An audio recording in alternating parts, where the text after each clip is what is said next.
नमस्कार मित्रों, Galaxy competition academy में आप सभी लोगों का हार्दिक अभिनंदन है। जैसा कि आप सभी लोगों को पता है कि समय समय पर मैं समसामयिक आर्टिकल्स आप लोगों के लिए, आप लोगों को अवेयर करने के लिए लाता रहता हूं। इसी क्रम में मैं आप लोगों के लिए आज एक आर्टिकल लेके आया हूं जिसका नाम है मंकी बी वायरस। जी हाँ, मंकी बी वायरस। कोरोना संकट के बीच चाइना में एक और नए वायरस की उत्पत्ति हुई है जिसका नाम मंकी बी वायरस है। इससे एक पशु चिकित्सक की मौत भी हो गई है। बीजिंग यानी चीन के वुहान शहर से निकले कोरोना वायरस ने दुनिया को छुटकारा नहीं दिया था कि तब तक चीन में फिर से एक वायरस ने संक्रमण फैलाना शुरू कर दिया है। चीन के सरकारी अखबार ग्लोबल टाइम्स की रिपोर्ट के मुताबिक चीन में बंदरों से संक्रमण फैल रहा है। इस वायरस को मंकी बी वायरस का नाम दिया गया है।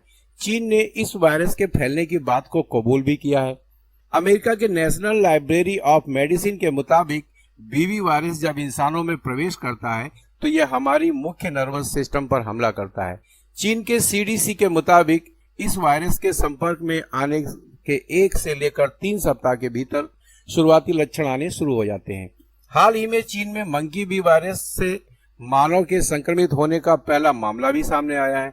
तो आइए जानते हैं मंकी बी वायरस के बारे में विस्तार से। मंकी बी वायरस के बारे में विस्तार से जानने के लिए मैंने कुछ बिंदु डिसाइड किए हैं। इन बिंदु के तहत हम एक एक करके सारे बिंदुओं का डिस्कशन करेंगे। आपसे विनती है कि आप इस वीडियो को स्किप न करें।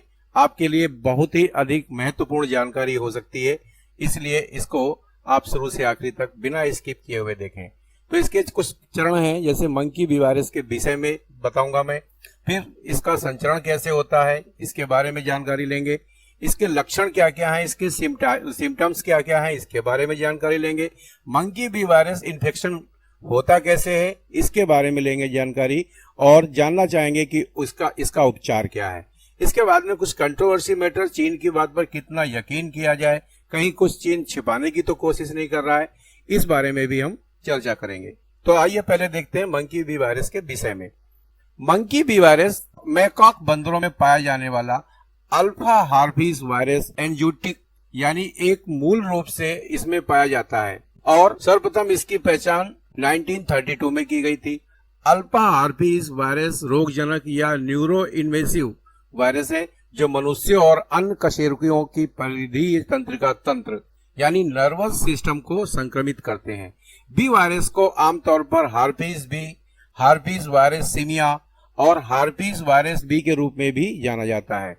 तो बी वायरस खासकर नम सतह पर घंटों तक जीवित भी रहता है। अब इसके संचरण की बात करते हैं तो यह मंकी बीवी वायरस कितना घातक है इसका अंदाजा इस बात से लगाया जा सकता है कि इससे संक्रमित लोगों के मरने की दर 70 से 80% तक है। वहीं कोरोना वायरस से संक्रमित 1000 लोगों में से केवल 7 से 9 लोगों के मरने का ही खतरा रहता है। अर्थात यदि लोग इससे संक्रमित हो जाते हैं तो इसमें 70 से 80% लोग मर सकते हैं, जबकि कोरोना वायरस में 1000 में 7 से 9 लोगों के ही मरने का खतरा रहता है।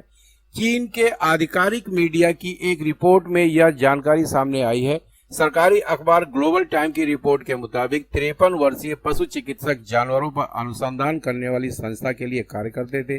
चिकित्सक ने मार्च में 2 मृत बंदरों पर शोध किया था। इसके बाद उनमें मितली यानी कि जी मिचलाना और उल्टी के शुरुआती लक्षण शुरू होने लगे, यानी वोमिटिंग के भी लक्षण उनके अंदर शुरू होने लगे। अब बात करते हैं मानव से मानव में इसका संचरण होता है कि नहीं।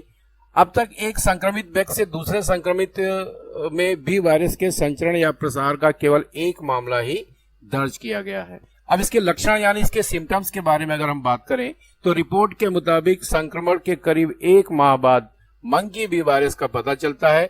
इसके लक्षणों के बारे में अगर देखा जाए तो संक्रमित स्थान पर फफोले पड़ना शुरू हो जाते हैं, घाव के आसपास दर्द महसूस होना या सुन्न हो जाना या खुजली होना इसके आम लक्षण हैं। बुखार और ठंड भी लगती है। शरीर में 24 घंटे से ज्यादा समय तक सिरदर्द रहता है। अत्यधिक थकान रहती है, मसल्स में अकड़न रहती है और सांस लेने में दिक्कत आती है।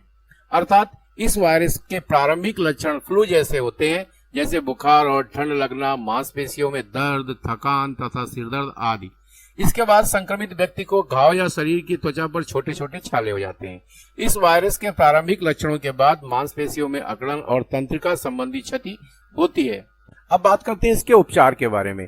तो मंकी बी वायरस चीन में आया नया ह्यूमन वायरस है और इसका पहला केस सामने आया है और उसकी मौत भी हो गई है। ये एक वेटरन सर्जन था और इसने 2 मरे हुए बंदरों का पोस्टमार्टम किया था, जिसके बाद इसको इन्फेक्शन हो गया। इसके बाद इसको कई महीने तक उल्टी और जी मचलाना जैसी दिक्कतें रही। वेटरन ने इसके बाद कई अस्पतालों में भी इलाज कराया, लेकिन कोई खास रिजल्ट सामने नहीं आया।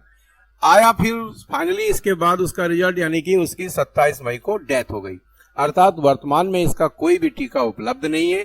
इसके लिए संक्रमण से बचना ही सबसे ज्यादा उचित है। समय पर एंटीवायरस दवाएं इसके लिए जोखिम को कम करने में मददगार हो सकती हैं। अर्थात prevention is better than cure, अर्थात आपको अपने आप को बचाना ही इससे सबसे बड़ी क्योर है। फिर बात करते हैं चीन की। अब इस कंडीशन में चीन पर हम यकीन किस तरीके से करें? चीन के सरकारी अखबार ग्लोबल टाइम की रिपोर्ट के मुताबिक चीन में बंदरों से संक्रमण फैल तो रहा है। इस वायरस को मंकी बी वायरस का नाम भी दिया गया है। चीन ने इस वायरस के फैलने की बात को भी कबूल कर लिया है, लेकिन कहीं ऐसा तो नहीं है कि कुछ छिपा रहा है चीन भले ही डॉक्टर के संपर्क में आने वाले अन्य सभी लोगों के ठीक होने का दावा कर रहा है, लेकिन सवाल ये उठता है कि कोरोना वायरस पर दुनिया को गुमराह करने वाले चीन की बातों पर यकीन कितना किया जाए। कहीं चीन अभी भी कोरोना की तरह मंकी बी वायरस के खतरे की सच्चाई दुनिया से छिपा तो नहीं रहा है। रिपोर्ट के मुताबिक डॉक्टर की मौत 27 मई को हुई थी, लेकिन अब तक चीन इसे छिपाए क्यों रहा? सवाल यह भी उठता है कि चीन ने इतने दिनों तक डॉक्टर की मौत की पुष्टि क्यों नहीं की? कोरोना के बाद विश्वसनीयता के संकट से जूझ रहे चीन को इस बार शक की नजरों से देखा जाना स्वाभाविक है, लाजमी है। निष्कर्ष के तौर पर हम कह सकते हैं यह कोई नया वायरस नहीं है। इस वायरस को सबसे पहले 1932 में पहचाना गया था और यह जीनस मैकॉका के मैकॉक्स में एक अल्फा हार्पिस वायरस एंजूटिक है। ये भी कोरोना वायरस की तरह ही संक्रमण फैलाने में सक्षम होता है और इंसान से इंसान में भी फैलता है। ग्लोबल टाइम्स अखबार के मुताबिक बीजिंग में एक डॉक्टर की जो मौत हुई इस मंकी बी वायरस से, यह पहला मामला है जिसके बारे में अखबार में प्रकाशित भी किया गया है। खबर यह भी बताया गया है कि डॉक्टर के संपर्क में जितने भी लोग आए हैं वे सभी के सभी लोग सुरक्षित हैं, अर्थात इससे संक्रमण की दर ना के बराबर है। यह अभी वैश्विक महामारी नहीं है, किंतु संक्रमित व्यक्तियों की मृत्यु दर 70 से 80% तक है, जबकि कोरोना वायरस से संक्रमित व्यक्तियों की मृत्यु दर 7 से 9 प्रति हजार की है। इसलिए घबराने की जरूरत नहीं है। हाँ, सावधानी ठीक वैसे ही बरतनी है जैसे हमें कोविड-19 महामारी के लिए सरकार ने अपनी गाइडलाइन जारी कर रखा है। तो ये था हमारा आज का समसामयिक विषय पर एक छोटी सी रिपोर्ट। यह आपको कैसी लगी? आपको यदि यह जानकारी उपयोगी लगी है और भविष्य में समसामयिक विषय पर ऐसे ही वीडियो चाहते हैं तो इसे अपने मित्रों को शेयर करें, लाइक करें, कमेंट करें और अपने सुझाव लिखना बिल्कुल ना भूलें। वीडियो देखने के लिए बहुत बहुत धन्यवाद। जय हिंद, जय भारत। आपका दिन शुभ हो।